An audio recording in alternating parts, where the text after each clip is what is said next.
Healthcare is one of the most consequential and personal parts of retirement planning, and it's also one of the most commonly misunderstood. There are three things that I want you to walk away with today: how Medicare works, a framework for making the key decisions, and how to think about healthcare costs as a part of your long-term financial picture. I'm Michael Carbone. I'm a CFA, a CFP, and a partner of a financial planning practice in Greater Boston. If this is your first time here, I work with people who are serious about getting retirement right, and this channel is about helping you make better decisions towards your retirement. How does Medicare work? Some of this might be a refresher, but let's cover some of the basics because they're really easy to forget, but they're really important to know. So Medicare becomes available the month that you turn age 65. You've been paying into it your entire working life, but it's not free, and it's not simple. There are four parts: Part A, B, C, and D. You won't sign up for all four parts. That's a key decision. Part A is hospital coverage. For most people, there's no monthly premium for Part A, but it's not unlimited coverage. After a certain number of days in the hospital, you start paying daily coinsurance that increases the longer that you stay. The same goes for skilled nursing. This is one of the main reasons that people want supplemental coverage on top of Medicare. Your exposure is otherwise potentially huge. So that's Part A. And Part B is medical insurance. This is doctor visits, outpatient care, lab work, imaging. There is a monthly premium for Part B, and it can be higher if your income exceeds certain thresholds. That's called IRMAA, which is an acronym that's worth knowing about if you're planning on large income events in retirement, like a major taxable stock sale, capital gain, a Roth conversion, because it can trigger an unexpected surcharge in your premiums. Part B also has 20% coinsurance with no out-of-pocket cap. So without supplemental coverage, your exposure is theoretically unlimited. So that's Part A and Part B.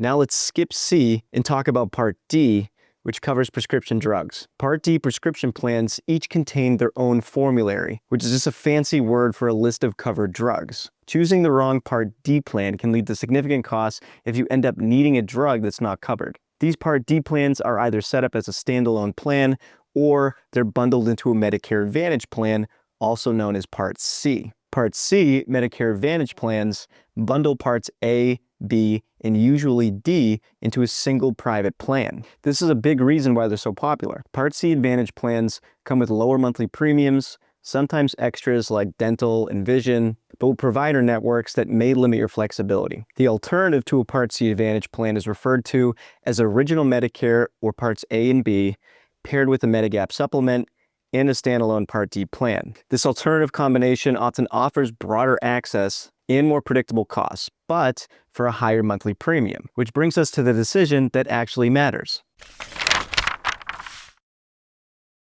Most people approach this like any other insurance decision. They compare premiums, pick what looks good today and seems to fit, and then move on.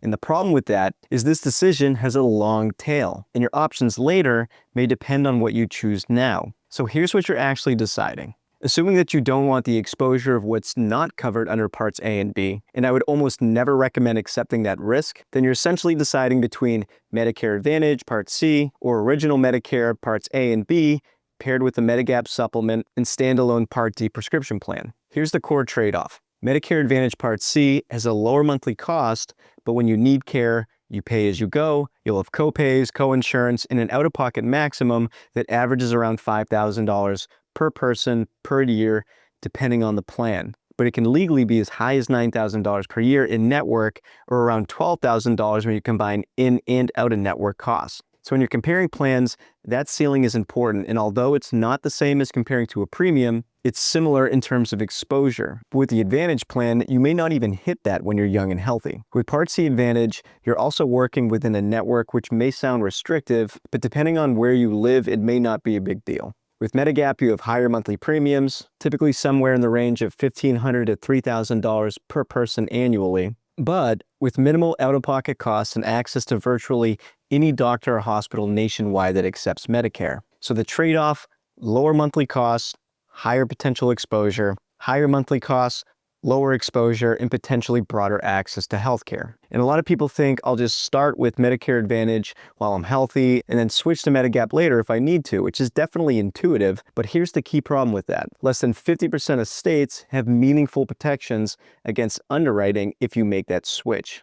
When you first enroll in Medicare, you get a 6-month window known as your Medigap open enrollment period. During this period, insurers cannot deny your coverage or charge you more based on your health. That window is typically one time, and after it closes, in many states, insurers can deny your Medigap application or charge you significantly higher premiums based on pre-existing conditions. So the person who chose Medicare Advantage at age 65 and then develops a serious condition at age 80 may find themselves unable to switch or without facing premiums that may make it unaffordable. You're not just choosing a plan for today.